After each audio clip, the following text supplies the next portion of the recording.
Mannarkkad block പഞ്ചായത്തിൽ വ്യാജരേഖ ചമച്ച് സാമ്പത്തിക തിരിമറി നടത്തിയെന്ന പരാതിയിൽ 5 പേർക്കെതിരെ കേസെടുത്തു.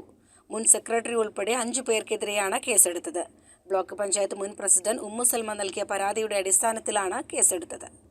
മുൻ സെക്രട്ടറിയായ കെ രാധാകൃഷ്ണൻ, നിലവിലെ സെക്രട്ടറി അജിത് കുമാരി, മുൻ താൽക്കാലിക ജീവനക്കാരി ദിയ, കരാറിൽ സാക്ഷികളായി ഒപ്പിട്ട സ്വപ്ന, വിപിൻ എന്നിവർക്കെതിരെയാണ് കേസ്. 2021 മെയ് മുതൽ 2022 മാർച്ച് വരെയുള്ള കാലത്താണ് തട്ടിപ്പ് നടന്നതെന്നാണ് പരാതിയിൽ പറയുന്നത്. ബ്ലോക്ക് പഞ്ചായത്ത് ഭരണസമിതിയുടെ മിനിറ്റ്സും കരാറുകളും വ്യാജമായി ഉണ്ടാക്കുകയും ഇതുവഴി 1.5 ലക്ഷത്തോളം രൂപ പഞ്ചായത്തിന് നഷ്ടമുണ്ടായെന്നും പരാതിയിൽ പറയുന്നു. ഉമ്മു സൽമ ബ്ലോക്ക് പഞ്ചായത്ത് പ്രസിഡന്റായിരുന്ന കാലത്താണ് വ്യാജരേഖകൾ നിർമ്മിച്ച് പല പദ്ധതികളുടെയും പേരിൽ തിരിമറി നടന്നതെന്നാണ് പരാതി.